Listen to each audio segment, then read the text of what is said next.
ഇന്നത്തെ പുതിയ തലമുറയെ സംബന്ധിച്ച് അവർക്ക് ഈ കമ്മ്യൂണൽ അല്ലെങ്കിൽ കമ്മ്യൂണൽ ക്ലാഷ് അല്ലെങ്കിൽ വർഗീയത അല്ലെങ്കിൽ അതുപോലുള്ള ജാതീയ ചിന്താഗതി തീരെ ഇല്ല എന്ന് തന്നെ പറയാം.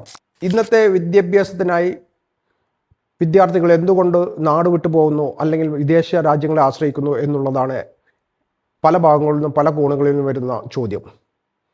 അതൊരു വിദ്യാഭ്യാസത്തിന് വേണ്ടി മാത്രമല്ല, അവരുടെ ജീവിതത്തിൻ്റെ സ്വപ്നങ്ങൾ, ഡ്രീംസ് നടപ്പാക്കാൻ വേണ്ടി കൂടിയായതുകൊണ്ടാണ് അവർ അവിടെ ചേക്കേറുന്നതാണെന്നാണ് അത് മനസ്സിലാക്കേണ്ടത്.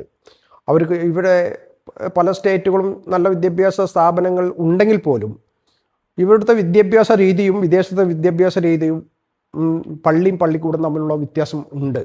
കാരണം അവിടെ ഒരു ഫ്രണ്ട്ലി വിദ്യാഭ്യാസ രീതി നടപ്പാക്കുന്നു. അത് ഇനിയും ഒരുപാട് വർഷങ്ങൾക്ക് ശേഷം ആയിരിക്കും ഈ ഇന്ത്യയിൽ നടപ്പാക്കാൻ സാധിക്കുക എന്നുള്ളതാണ് എനിക്ക് പറയാം. മാത്രമല്ല, ഇന്നത്തെ പുതിയ തലമുറയെ സംബന്ധിച്ച് അവർക്ക് ഈ കമ്മ്യൂണൽ അല്ലെങ്കിൽ കമ്മ്യൂണൽ ക്ലാഷ് അല്ലെങ്കിൽ വർഗീയത അല്ലെങ്കിൽ അതുപോലുള്ള ജാതീയ ചിന്താഗതി തീരെ ഇല്ല എന്ന് തന്നെ പറയാം. അവരെ സംബന്ധിച്ച് സമാധാനമായ സ്വച്ഛമായ ജീവിതം, അവരുടെ ഭാവി ഫ്യൂച്ചറുകൾ അവർ ഉദ്ദേശിച്ച രീതിയിൽ ഒരു കൊണ്ടുപോകണമെങ്കിൽ അവർക്ക് നല്ലത് വിദ്യാഭ്യാസ രാജ്യങ്ങളിൽ പോയി വിദേശ രാജ്യങ്ങളിൽ പോയി ജോലി ചെയ്യുകയും അവിടെ നിന്ന് അവിടെ തന്നെ അവർക്ക് ജീവിതകാലം മുഴുവൻ ചെലവഴിക്കാവുന്ന രീതിയിൽ ഒരു കരിയർ കണ്ടെത്താനുള്ള ശ്രമം മാത്രമായതുകൊണ്ടാണ് അവർ പലപ്പോഴും വിദേശ രാജ്യങ്ങളിലെ സ്വപ്നം കാണുന്നത് എന്നുള്ളതാണ് പുതിയ ജനറേഷനിൽ നിന്നും നമുക്ക് മനസ്സിലാവുന്നത്.